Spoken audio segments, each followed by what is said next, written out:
All right. So, hi everybody. So last week I got a lot of great feedback. Thank you guys that you guys really actually appreciated kind of some behind the scenes and some more real world knowledge. Me walking around a job site or in that case a condo, and kind of giving you guys some of the information that I see and I look for when I'm going through these sites. I had a couple of you guys reached out that are more on the building side, doing single family homes and stuff. And for those of you that don't know, that's really my specialty. Is the majority of my experience is actually in single family. So what I chose to do this week was I actually got a chance to go visit one of our students' um, projects. He's doing a duplex. I'll talk about this in the video, but basically it's his first time kind of doing something on his own. And what I did is I just kind of walked through. He's at framing stage. He was basically at the point where he's going to be getting his framing inspection done before insulation. So, he asked, could I come by, which I'm always happy to do. And we kind of just walked his site and I went through and I just kind of pointed out things that he's new to building. He doesn't have his builder's license yet. He's working with another builder, but he's just trying to up his game. And I really appreciated him reaching out, and it was really fun to go visit his site and see what he did and offer some advice on areas that I think he should look at, concentrate on, think about when he's going through the project. Considering this is really his first time, where he's running the project on his own. I give him a lot of kudos. I think he's doing really well. Especially, with the way the building code is right now, it is very hard for new builders to understand everything they need to do to build a home properly. And it's also even harder to do things cost effectively, and you're going to make mistakes. He did make some mistakes, and we talked about it. I told him, there weren't big mistakes, but what he could have done to make sure it doesn't happen again. This is part of building. Is you're gonna make mistakes. It's totally normal. Most of my best lessons have come through me making errors, me making mistakes, and it's just one of the ways you learn. It's impossible to know everything the first time. So let's go through the video. I'll stop kind of like I did last week and kind of break down some stuff that I'm seeing, give you guys a little bit more information. But once again, if you guys have any questions, come to Priya School, sign up. It's free. Let me know. I'm happy to help you there. If you're in the lower mainland area and there's a project that you maybe want me to come see, reach out to me. I love coming to see people's projects, seeing what they're doing, getting inspiration. I was actually just this last night, I was walking a lot with someone, just kind of going over stuff, giving them some ideas on what I think they could do with their property. And we were kind of going back and forth and spitballing. And it's a really healthy way to just keep upping your knowledge because you get their feedback, they get yours, and together you guys come up with ideas. And I think it's just a really powerful way to keep upping your knowledge. So let's get to the video, and I'll stop it kind of going through and just kind of give you guys a little bit more of the background of what I was talking about. The one thing is this was shot vertical. So you're gonna get the screen kind of sort of cropped down here. So we didn't really plan to use this footage for this, but I figured it would actually be a really great way to share some of this behind the scenes. Hey guys, we're at actually one of the people that's part of Priya School, the duplex that he's doing, and this is the first one he's doing on his own. So pretty excited, very cool thing. One thing I want to talk about is he actually bought this property with the plans in place. That allowed him to get into the project quicker. But one thing I want to talk about is when you do a duplex, one thing you want to try to do is make them look like two separate units if you can. So I'm going to jump in really quick here just so people understand what I'm talking about. If you look at the screen there, just to the left of my head, you can actually see there's two doors. Those are the two front doors. What the architect did in this case is he essentially mirrored the left and the right unit. I am not a big fan of that because when when you're going to sell it, people don't want to feel like they're buying inside of a duplex. There's a lot of ways that you can take the plans, whether duplicating them for the inside, that's fine. But on the exterior, there's things that you can do to make it look like it's actually two separate houses.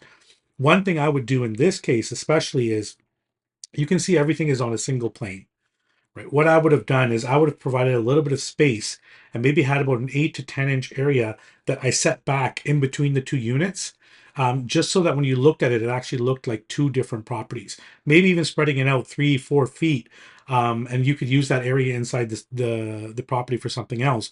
But when you walk up to the street, that street presence you're going to get would be much different having two separate units and making it look like it's two separate homes. I'm sure there's people out there that don't care, but I think there's a lot of people out there that kind of, even though they're buying an attached property, they like to feel like it's their own little space. So that's what I'm referring to is the designer took kind of the easy way out. I talked with the student building it and he gets it, and he bought, like I said, he bought this property with the plans already done. So there was a lot of advantages to that. So with speed and cost and everything. But if he was, I said, the next one you do, make sure you're involved in the design and try to set the two units up so they look a little bit different, so that you open up your buyer pool, because maybe somebody likes this look, maybe somebody likes that look. You're kind of giving yourself more of an advantage. Often what designers do, because it's easier and faster, is they just duplicate the plan left and right. Just think about it. If you're doing a duplex, try to make the design look like it's two separate homes. It'll make it a lot easier to sell. Hey guys, we're in a duplex site right here, and this is a slab on grade duplex. And what the builder did is on the basement floor, they've actually turned it into a suite. It's a legal suite. Now, it actually has two entrances. If you turn around, you can actually see there's one door over there. And then if you follow me over here, there's actually a separate entrance over here. So what the builder did, which is really smart, is you don't know what's going to happen with future rules. Okay. So what he's allowed for is in the future, if the city changes their mind, you can actually separate this into two suites. He's actually framed it in a way that they can actually block off one side from the other and have a 2-bedroom suite on one side and have a 1-bedroom suite on the other side. So this is a really good way to plan ahead, because the cities are continually wanting to add more densification. And you could see very early in the future them saying, yes, you can actually have 2 legal suites instead of 1. And this way, there's very little cost to change this and add a second suite. So what I want to kind of really reiterate here is, these days when you're building properties, you don't know what the future buyer is going to use them for. So you want to give them as many options as you can. And there's a lot of cost effective ways to add in features or rough-ins that allow for the use of the building to change as the area and what the city allows changes. Okay. In my personal home, there's actually the ability. Right now, I have a in-law suite for my mom. She's elderly. She stays with us, but that 1-bedroom suite could actually be turned into either a 2-bedroom, 1-bath suite, a 2-bedroom, 2-bath suite, or a 3-bedroom, 2-bath suite, depending on what the new buyers are looking for. Maybe they don't need as much space and they want more rental income.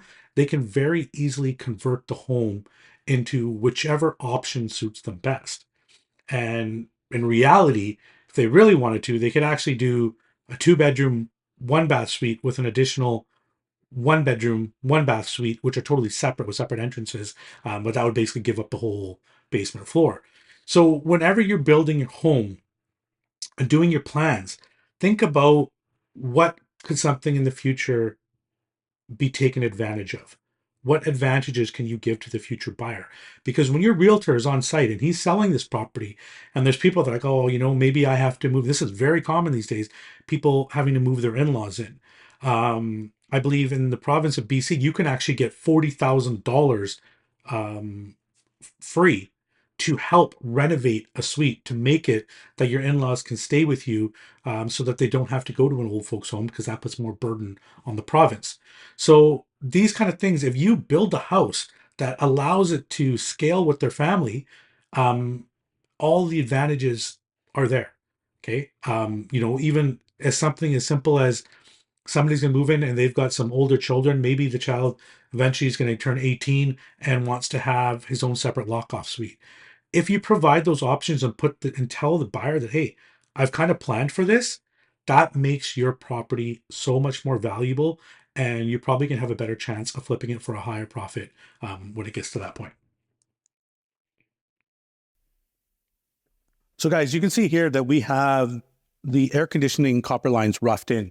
This is from personal experience. I've had issues where we've ended up with like nails and stuff in them, and you don't figure it out too late when they do the basically the pressure test.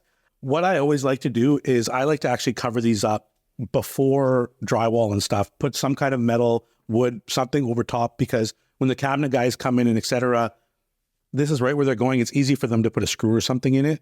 So I just take an extra precaution. It's not something you have to do, but it's something I like to do, is just put some extra basically safety measures there so that when you come to the end of the build and you're going to use your AC system, you don't find there's a leak somewhere. So this is another one where it's all in the prep. Okay. Before you cover up the walls, you need to go through your house, the property, and look for potential issues that are going to happen once the walls are covered up. Okay, the AC line is always a great one because often they can't bend it 90 degrees, and they have to find they've only got certain ways they can route it in order before they can get up to the where the condenser is. So think about that. Look at your AC lines, look at your electrical lines, look at maybe any possible plumbing lines that are close to the wall for whatever reason, and make sure you put in the protective strips or any protections that you can.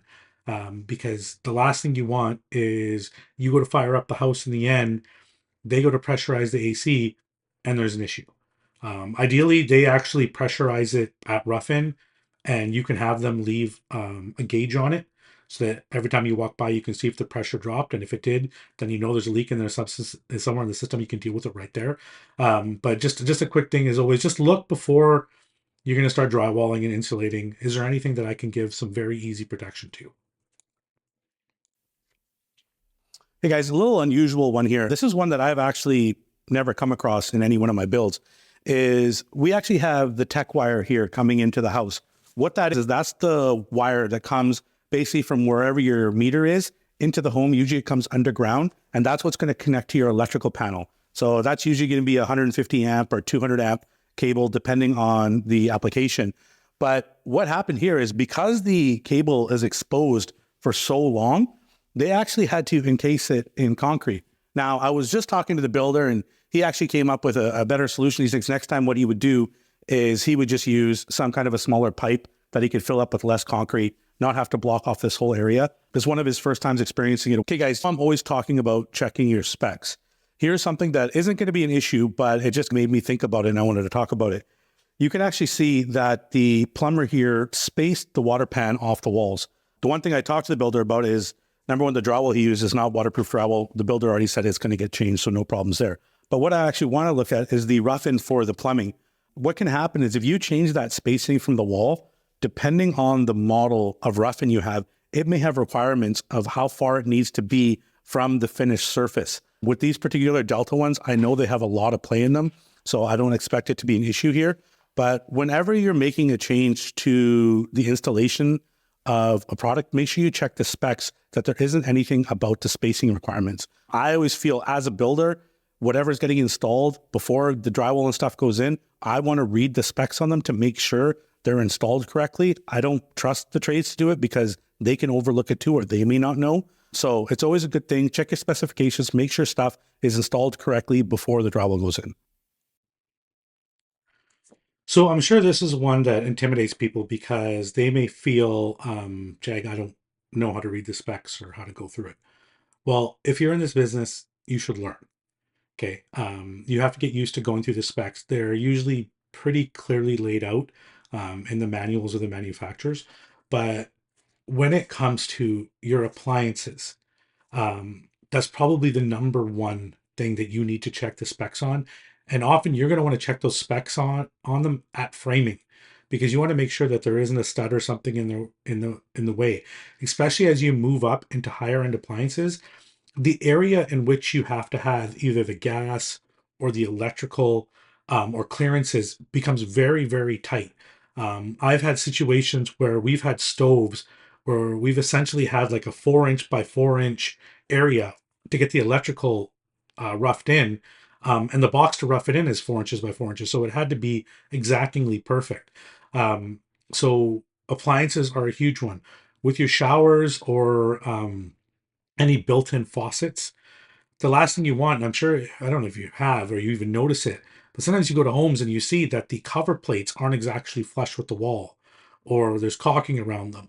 That usually comes down to that they haven't spaced the rough in correctly based on the finishes that are being installed.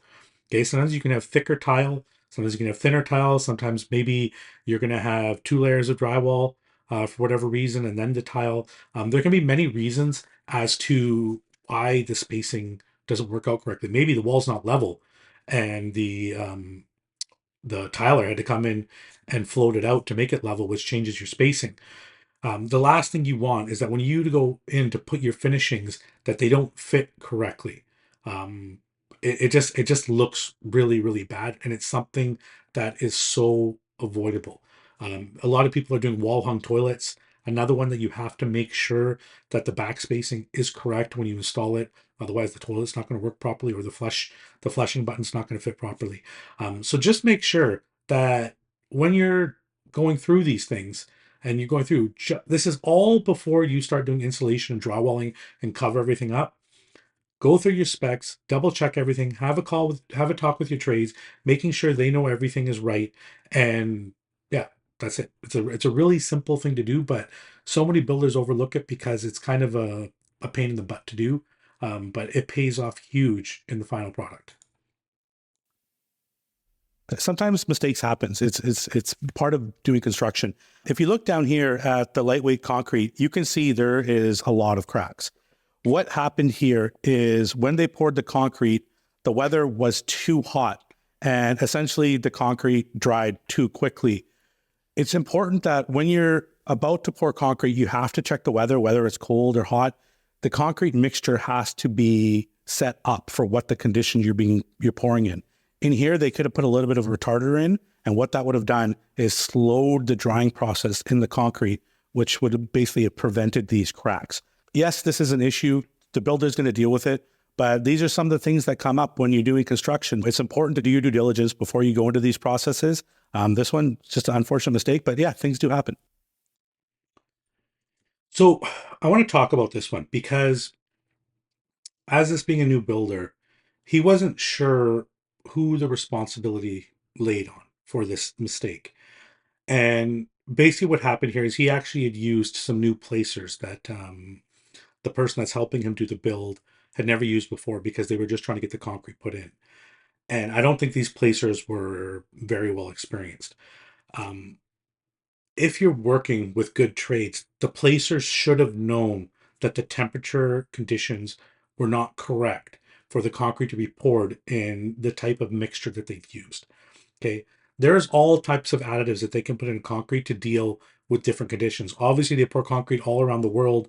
You don't always have ideal temperatures. Sometimes it's too cold, sometimes it's too hot, humidity. There can be a multitude of factors that you have to account for when you pour concrete to make sure it's right. But the thing here is, he went and paid the guys. He actually paid them before they did the pour. Big mistake. You definitely don't want to do that because now he really doesn't have any recourse.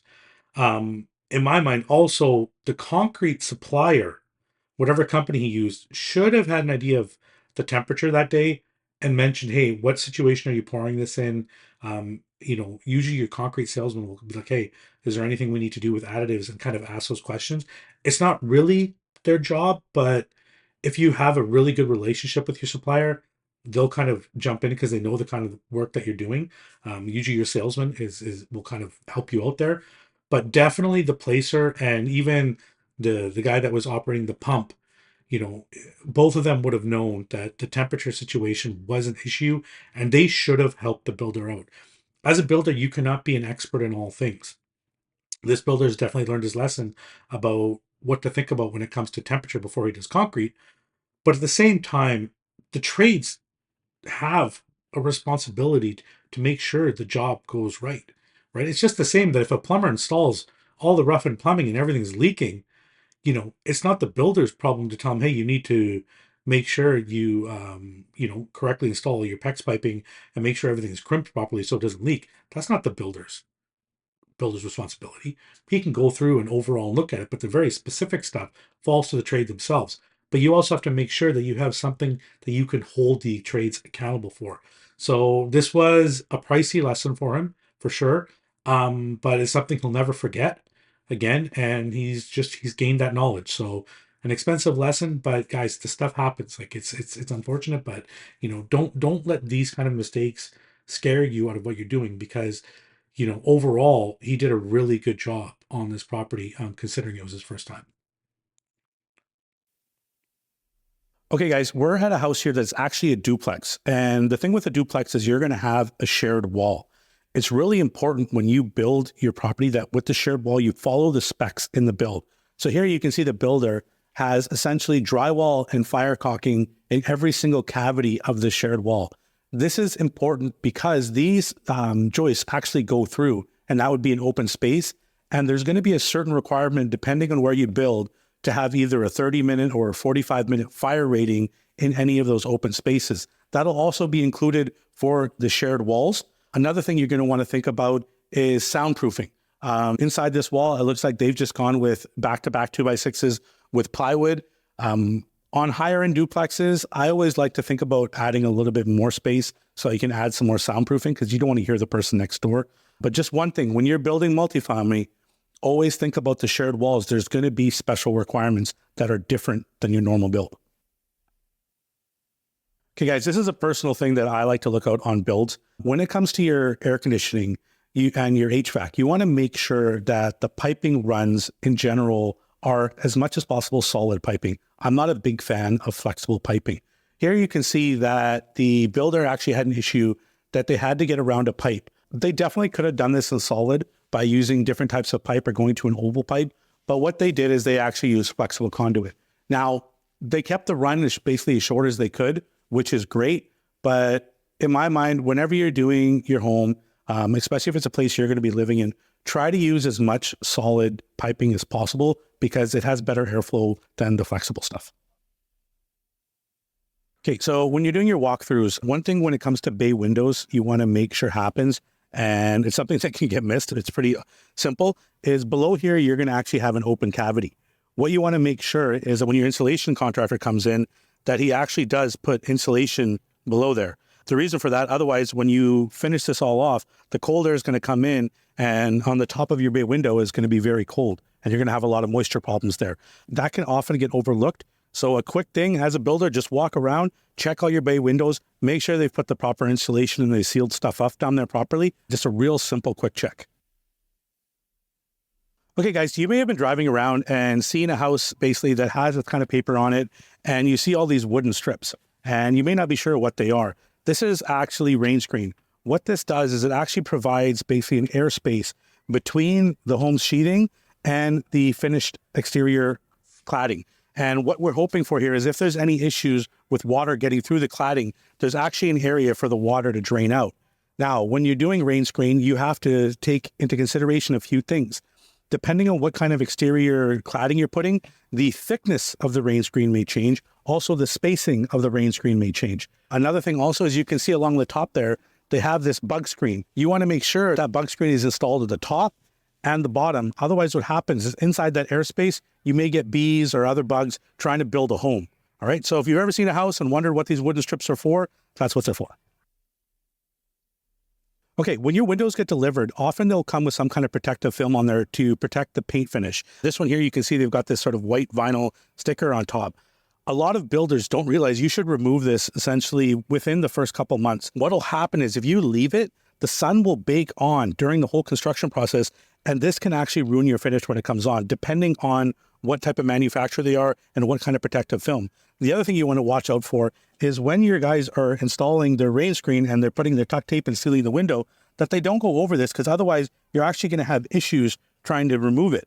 So you want to make sure that doesn't happen. And here you can even see on these windows, the manufacturers, it's upside down, I know, actually says must be removed within 90 days because this is a south-facing backyard. This is going to get a lot of sun and it will bake this on. And then when you get to the final and you want to clean up your house, you go to remove these stickers, it can become a huge issue. So I kind of went through a few tips there. Um, One thing I'm sure a lot of you are realizing, there's so many things to think about when you're doing a new build, which is true. I'm actually working on creating a checklist to help people of all the things that I look at when I'm going through a new build. It's something that we're actually going to be releasing on Priya School. Um, but with everything, it really becomes a lot easier when you start doing these builds. If you understand how to check for things, it almost becomes common sense in a way with each trade, right? So after each trade goes through, you almost want to have a checklist of items that you want to look at to make sure that the trade overall did a good job. Now, you don't need to be a licensed electrician, a licensed plumber, a framer, etc. You're not going to have the skills that they do or the full amount of knowledge. What your goal is as a builder is to basically be have some checks and balances to make sure those guys are doing a good job. You have to know about certain small things that you are okay questioning. And the best way to do it is to be on site and get the experience over time. The second best way is to basically have a checklist, right, to go through. And if you don't understand something, have somewhere where you can go and ask people for your school, obviously, as a resource to learn, or talk to the trade. Say, hey, why are you doing this? A lot of my knowledge has come from me. And I apologize to my trades standing over their shoulder and just learning what they're doing. Like a 2-year-old kid saying, what's that? What are you doing? Why that? Why this? Why that? And just constantly asking questions and trying to learn. You can't just show up once a week to your job site and hope everything went well. You have to be there quite often to make sure the trades are doing stuff. And if you're not there, you need to be able to put somebody in charge that knows what they're doing and can cover what's going on from day to day. Because I promise you, I don't care how good the trade is, they're going to take a shortcut somewhere. Now, I'm not saying it's a shortcut that's going to be detrimental to the project, but it may not be exactly what you want. And the second side of it is when you're going through and do these checks is it's impossible for you to articulate everything that's inside your brain to your trades. You have a certain mental picture of the way you want your project to work out, and you draw pictures and you do plans, and maybe you do designers and renders and all this kind of stuff. And the whole job of that is try to articulate what you're trying to get as your finished product. But there's always going to be some kind of miscommunication. So I've always tell people, I'm like, make sure you visit your trade and make sure you visit your site with the trade there, have conversations, walk through the site, and you have to figure out, whether it's through the checklist or whatever, or preschool asking questions, just gaining knowledge and experience of how to make sure they are doing a good job. It's not rocket science to learn, but it does take some effort on your part to become a good builder of wanting to care to make sure that that product that you're putting out is good. So let's continue walking through. You guys know I'm big on HVAC, and I'm sure you've been in a lot of homes where the air conditioning or the heating isn't even from room to room. One thing you always want to think about is where your pipes are going. So here you can see that we actually have some air conditioning lines and HRV lines running through the attic space. Now, the great thing here is the builder did insulate, wrap the pipes. But what I actually like to try to do, and in this case, it might have actually not cost that much more, is I actually would like to put the insulation along the top of the roof and make the attic a conditioned space as opposed to an unconditioned space. He's still going to have to put insulation on all these lower beams all the way here. Whereas if he actually did the roof line, whether he did it with spray foam or with bad insulation, he could actually have all the piping below be in the conditioned area. So that means that they will be cooler. Here, there's going to be a separation from the air conditioned room here and the heat coming from the ceiling above. That attic space is going to get really hot. That's why they have that insulation wrapped around the piping. So have a think about that when you're doing your build. Sometimes it might actually not cost much more to make your entire attic space conditioned. And if you ask any HVAC technician, they would prefer that because then the pipes aren't having to deal with the difference in temperature, having cold air going through a hot space that you can have condensation issues and all these other issues. So just a little hack to think about when you're building your house. Do you want to make your attic a conditioned space? So kind of a weird place to pause. Let me add to that a little bit, or kind of give you guys a little bit more information. When I'm talking about a conditioned space, what I mean is it is within the space before the exterior insulation. Okay, so on that one, the ceiling would get the insulation, and then between the ceiling and the roof trusses, that area is all unconditioned space. What you can do is basically at the roof pitch at the top, you can insulate that portion. You have to make sure you have the proper venting in place, so that there's enough air getting through so you don't have any issues. But that's not hard to do. It's not hard to set up if that's what you're looking to do. The reason you want to do that, which is what I mentioned, is then all of your piping and everything that's inside the attic is inside of conditioned space. So you don't have those huge temperature fluctuations. With the way climate is going, with the more and more reliance on air conditioning and temperature control within the home, because this also matters during the winter. If it's forced air, this happens to be a radiant heat home, but if it was forced air during the winter, those cold pipes would be going through, um, sorry, the hot air would be going through a cold space. So once again, another issue. That's why they insulate all those pipes. So if you want to elevate your builds, this is one of the things you need to think about is when I'm sending conditioned air through the home, I want to make sure it stays within the home as much as possible because you're going to lose a lot of efficiency if that cold air has to go through a hot attic. And your attic is way hotter than the exterior temperature. Okay, the sun beating down on the shingles on your house or whatever your roof cladding is makes that attic probably 20, 30, 40 degrees hotter than the ambient of outside. So your air conditioner is fighting against that the entire time. Just like in the winter, if you have forced air and you're throwing heat through there, that heat is going to get lost in the cold of the attic. So a lot of people don't realize the benefits. It's not talked about enough to do conditioned attics and conditioned spaces and really giving some priority to the HVAC and HRV, basically, the air handling of your home. It's a big pet peeve of mine because I really hate when you're in a home and one area is really hot, one area is really cold. They haven't taken the time to figure out how to balance things properly. It's just annoying. And I think that's why people actually like radiant heat better than forced air heat, is because usually they've been in houses where one room's cold, one room's not, and things aren't balanced.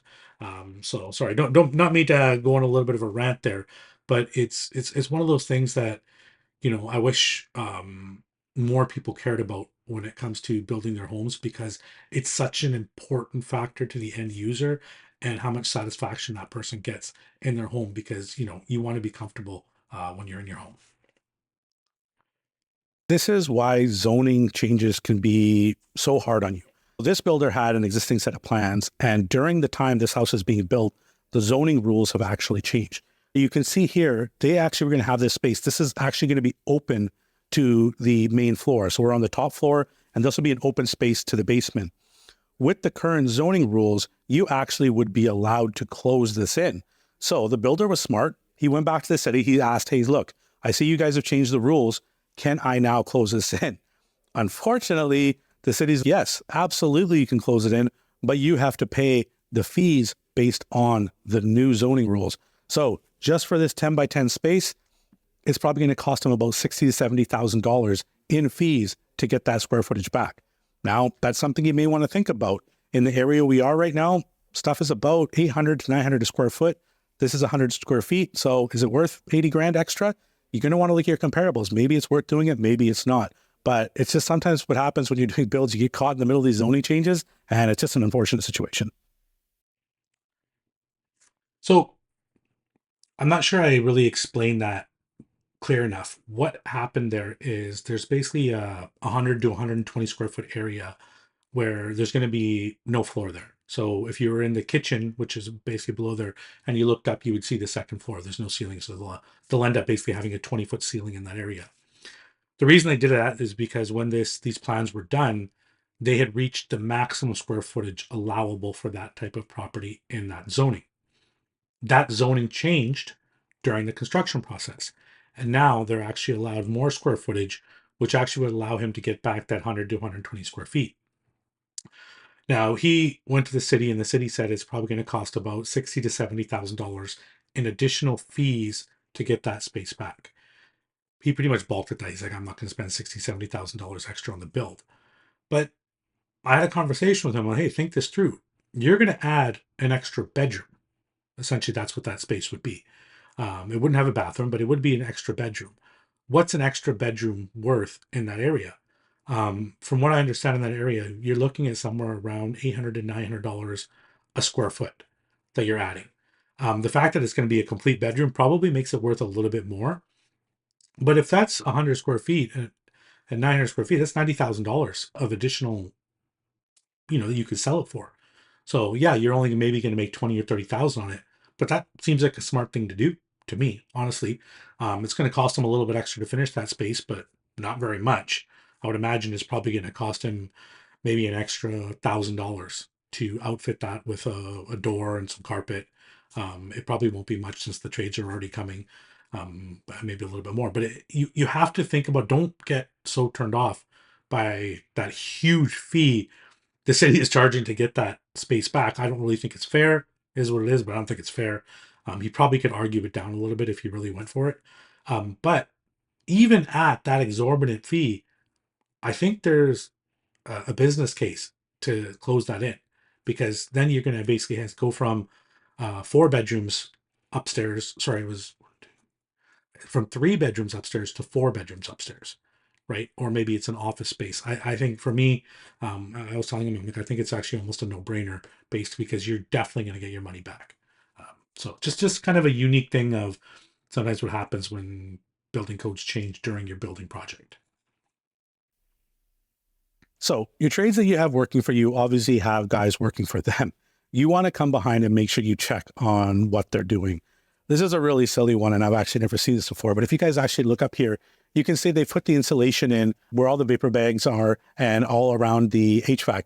But some overzealous worker decided to stuff insulation inside the ceiling fan. That shouldn't be there. I'm definitely going to have to talk to the builder and make sure they have a talk with their trade so that the guys working on site understand where this installation should go, where they shouldn't. That's just a very silly mistake. You always want to think about making stuff easier for the future trades coming in. So what the builder did here is when they were installing the vapor barrier, okay, and he had his framers come in, he knew where his lights were going to be. He had them roughed in. What they actually did is they actually installed 2 2x4s opposite through the trusses, so that when the insulation contractor came in and put his vapor barrier, he actually had a good surface to staple into. The second thing is when they come back later and install the entire vapor barrier and they put their acoustical sealant, which will go around that ring. Now, when it gets compressed, as the drywall goes up, you have something firm behind the vapor barrier to squeeze that sealant and get a good seal. Okay, a lot of cities actually require this, but if you're a builder and your city doesn't require it, this is something 100% you want to do to make your house more efficient and make sure your vapor barrier is sealing properly. So when you're building your house, you have to think about what trade should come in at one point. And the thing is, a lot of trades are going to overlap and you want them to overlap. Something here I would have done is, you can see here, this is the electrical box for the light. Okay. I like to have the electrician come in before the plumber does their drain pipes and their vent tubes to know where are all the electrical things going to be installed. Because what happened here is there's basically 2 people needed to be in the same space. This could be solved by using either a smaller plate or a smaller installation box, or just basically adjusting where the installation is. But instead what happened here, and I'm not a big fan of this, is you can actually see the vent pipe is totally bent. Is it going to cause an issue? No, not really. But if this box was already here, the plumber probably could have made some kind of allowance to move this pipe over a little bit by shifting it over 2 or 3 inches to the side. All right. Always think about what trade should come in and what you can do to make your trades' lives easier by helping them know where you're about to install stuff. So we're at a property here, and what I want to talk to you guys about is the low voltage wiring. When I talk about low voltage wiring, I'm talking about any of your Ethernet wires, your internet wires, maybe stuff for your cable modem, maybe even for your alarm possibly as well. And what you can see here is the builder put in a really large box, alarm panel box, low voltage box. Often I see builders putting in basically the minimum size requirement. The thing is, you don't know what the future homeowner is going to put in here. And also, even when it comes to finishing the home and you have to install stuff, if you just spend it, it's marginally more expensive to get the larger boxes. If you just spend that little bit more, when you're finishing the home, you can do a much cleaner install in here, and it's going to give you a lot more room to work. So just think about that. No, it's not always about saving $1 here, saving $1 there. Sometimes you want to think about what's going to happen on the finished product. So I applaud the builder for putting in this much larger low voltage box, because I've been there when we've been trying to shove everything into a box. It's way too small. Okay, so we're at a build here, and you guys can see that they've got the rough in for where the HVAC unit's going to go. Now, one thing I always talk to you guys about is this one is going to be great. This is upstairs in a hallway. There's lots of room in here, and they should have good accessibility to the unit to service it. The other thing too is the filter. You want to make sure you have good accessibility to change the filter. So many times I go into places where trying to get to the filter, you basically have to contort yourself or be someone that is able to get into tiny spaces or send your kid in there because you can't fit. This is great. You want this stuff to be serviceable and usable. Yes, it does take up a little bit of space, but if you can't get to something to service it and maintain it, most times you won't. And then you're going to end up with an expensive repair bill because you kept putting off that very cheap service. So a lot of the stuff that I kind of just talked about is I often say, think about the end user, think about the homeowner that's coming in and what you can do for them. A lot of people are like, well, it's not going to matter. I'm going to sell it. They'll figure it out after. But usually when you're selling a home, you're going to have some kind of home inspection. The home inspector will note stuff that is installed and easy to use and easy to get to. And he will almost give you compliments, give the builder compliments. Oh, this is a really well built house. If you put those into consideration, then the person gets the home inspection done and they're reading that, they're going to be more likely to complete on the home, right? So you have to have that foresight to know, what do I need to put into place to make sure this house is easy to use. And the easiest way to look at it is look at your own home. Do you do all the maintenance in your home? Is it easy to get everything that you need to maintain in your home? Can you get to all the spaces, or do you have to crawl through stuff and get through stuff? Sometimes you almost have to, you're forced to, because you have to install something in a crawl space and there's really nowhere else to use it, or the homeowner wants to maximize storage and stuff, so you're kind of getting forced to put stuff in a certain place. But even then, you try as best as possible to make stuff serviceable. Okay. It will really pay off in the long run, and a lot of you out there are probably going to build your own home at some point. Okay, you're going to build your own custom home, and trust me, you're going to really care about making that home serviceable, because if you don't, you're going to end up with costly repairs. I just recently went through, and it took me about a day and a half, and I did all of the service on my house. Okay, I went through, did all my filters, checked the caulking, um, cleaned my hot water tank, like everything. Went through and did it all, because everything was easy to get to and easy to take care of. If it wasn't, I probably wouldn't have done it. I probably would have pushed it off. I actually had one thing, my HRV filter, which is in a very difficult spot to get because I really only had one place I could put it. And I probably was about 5 months overdue on getting that done. So just think about that when you guys are doing your builds. Where, how do I make things accessible and easier for the homeowner? Okay. So when you're doing your framing, you want to think about your door sizes, but also you want to think about what's going to happen in the end when you're going to put casing. So here you can see that the framer actually spaced it away from the wall with 2 studs. This should be enough that once you install the door, you have room for casing. But if you look over on this side, we actually have a closet door and they only have 1 stud here and a very short spot. What's going to happen is when they install the doors and they go to finish this, they're going to have no room for casing here, or they're going to have to butt it. Whereas if they actually space this out, maybe make the door smaller or essentially make this a little bit shallower, you would actually allow room for the casing and it'll look a lot nicer as a finished product. Nobody likes to see areas that when you're doing the finishing carpentry that you essentially have to, cut it down and make it fit. You want it to actually look like it's installed correctly and that there was enough forethought to make sure at the end it's going to look nice. Okay, so we're at a property that's getting a framing inspection right now. If that framing inspection passes, what's going to happen is we're going to start installing insulation. When you start installing that insulation, what's going to happen is we're going to start covering up everything on these exterior walls and you won't be able to see it anymore. This is a point in the project that you actually want to go around as much as possible and take photos. Okay, you want to take photos of every single wall, every single ceiling, every single pipe, every single area, because what's going to happen later is you're going to have an issue where you need to see in behind the wall and you can't because it's going to be insulated and it's going to be drywall. So a real top tip here, guys, take photos of every single room. You may feel silly taking hundreds and hundreds of photos, but I guarantee you it will pay off later. Even more so, in a couple of years, you've moved in or you've sold the house and something comes up and you need to go back and find something. If you have those photos, you're going to know where that pipe is. You're going to know where that switch is, where that wire is. You're going to know where that stud is.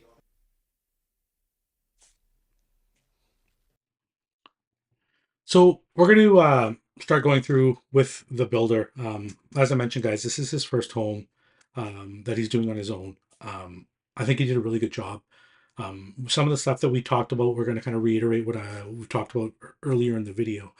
But all I really wanted to do was kind of just help him, give him some tips, especially around doing the photos. I'll say that over and over and over again. Taking photos before you cover up the walls will always pay you back 100-fold. It's just it's an amazing thing to do because you're gonna have a warranty on any house you build, right? You're gonna have the 2510, so you never know when it's gonna come up. Store the photos, don't delete them when the house is done. You may need to access them later, but yeah, we're just gonna do a little walkthrough and just kind of give them some tips and things here and there. And yeah, just listen along. Okay, guys, here I'm here with Steven. He's doing one of his first builds on his own. He's done ones previously, but this one he's running on his own. I'm going to give him a really important tip, okay? He's at the point where you're about to insulate. You just had the building inspector come through. You've got a few things to fix up and you get ready to insulate. What you want to do right now, and it's so important, is you want to go around and take hundreds and hundreds of photos. What I like to do is I like to go into a room and I like to do the same pattern where I will shoot north, I will shoot west, I will shoot south, and then I will shoot east, and then I will shoot the ceiling, okay?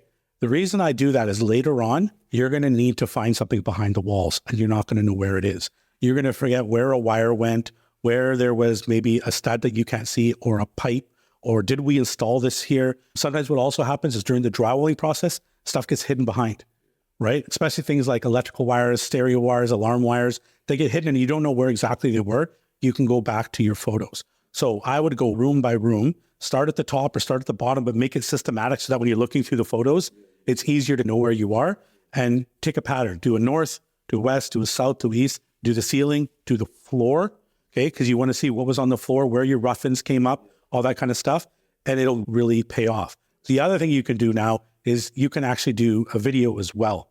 Sometimes, I've had this happen, is you do your due diligence, you do all your photos, you don't quite get the right angle. So the secondary thing I do with the room is I just take my phone, put it on video, just go along, wide angle, walk all the way along with my phone in my hand, go all the way around slow, maybe even zoom into things that I think are important that I know I might need later. Maybe there's something you've roughed in behind the wall that you are going to deal with later. I'll zoom in and get a good thing. The other thing you can do, and you take the ceiling, is when it comes to your bathroom. So let's talk about the bathroom over here really quick, okay? You're going to have to come in here later and you're going to be putting in toilet bars and you're going to be putting in towel bars, all that kind of stuff, right?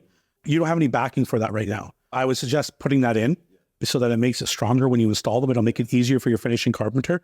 But the other thing I do is, number one, you want to know the measurements. Just take your measuring tape, put it up and take a photo with your measuring tape in the picture so that you get an idea of height of where it is, right? And you can do it from the wall. And then, oh, the backing is 24 inches here and 42 inches up. It's a great way to save yourself a lot of time in the end, okay? Take some time. I know you're a handy guy. Go through, add some backing, or if you need to, get your framers back. Just say, hey, look, I need one guy for a couple hours and I want him to put backing here, and you just mark everywhere you want it, okay? If you haven't done this before and you're new to this, that's fine. Talk to your finishing carpenter and say, hey, where do we install the towel bars? Where do we install? Have him come out and say, where do you want backing?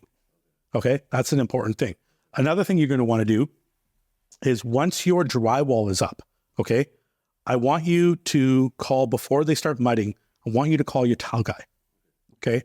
Once they've screwed in the drywall, I want him to come and check, is the wall level and plumb, okay? Not just flat, okay? Because this is flat and this is flat. Yeah. This doesn't mean it's level. So when your tile guy comes here, he's going to put his tile in and he's going to run into issues. Oh, it's the framing, right? Oh, I have to do this, I have to do this, I have to do this, and it's going to cost more for him to fix it. Because what he wants to check, Kevin, if you can come in here for a sec, is not only does he want to make sure this wall is flat, level, but he wants to make sure this wall to this wall is actually 90 degrees. Because otherwise, what's going to happen is when you do your tile, it's going to look like crap because it's not square. So once they put the drywall up, he can come and check it. He can give you the sign of approval saying, yes, everything's good. If not, it's easy to unscrew that piece of drywall, take it off, and correct whatever framing you need to. Sometimes maybe you need to shim it out a little bit. That can happen, right? Also over here, there's no backing for the drywall guys here too. That's something your framers actually should have come back and done. They should put an extra stud there. So if you can get them to come back, do like here, they did a good job here. They put an extra stud here because when they install the shower door, now they've got something strong to screw into. Okay. So take advantage of your trades as much as possible because you're going to come back later and your tile guy, you're going to say to me saying, hey, Mr. Tileman, this doesn't look good. And he's going to be like, if your walls were straight, it would look good. And you'd be like, you came out and checked them. Let's make sure and work together, right? You're not trying to be argumentative. But if you can drag them out, and sometimes that's usually sometimes have to drag them out because they're like, why am I coming out? I'm not doing any work. I don't want to waste that time. You just explain to them, it's for future. Let me know. Also, another thing that's great is let's just say that the floor here is not level. He can come and check it. And if he has to do any self-leveling, get him to do it before the drywall is finished because the mess that he's going to do when he comes in and your drywall's all done, you've primed all the walls, he's going to make a huge mess and all that dust where you're going to have a ton of dust here because of drywall. Get it done now. Then the house is clean. He's already checked everything. He can come to his leveling, make sure the walls are good. And that way it saves you work in the future of not having to go back and clean up twice, 10 times, getting dust over stuff where you don't want it, right? Because concrete dust goes everywhere. Just a few tips for you, man. Yeah, that's great. Thank you. Okay, guys, we're actually one of the people. So hopefully that gave you guys a good idea. Sorry, I don't know why the color is so dark. My camera's acting weird. Um, Gave you kind of a good idea of just a few tips. Obviously, that's not an extensive list. But all I wanted to do was show you guys kind of some things to think about when you're walking through a house, get an idea of stuff that I look for when I'm going through. Um, but it's really important to create a checklist or get access to a checklist that's going to give you all of the stuff that you should be looking at as you go through the house. It's really hard to remember. Okay, that's why I use checklists when I go through. I want to make sure that after each trade is done, I've got a list of things that I want to go through and look over myself with my own eyes to make sure that they were done correctly. And what I usually do is if I learn something new, okay, let's take that concrete as an example. Part of my concrete checklist would be I would add in temperature check, right, to make sure the temperature is okay for us to pour that day. So yeah, hopefully that it was helpful for you guys. Just kind of a little bit of insight on what happens when you're doing a new build. Like I said, not an exhaustive list by any means. But if you have any questions, please come to Priya School. Be happy to help you out, answer anything you need. Other than that, enjoy the rest of your day.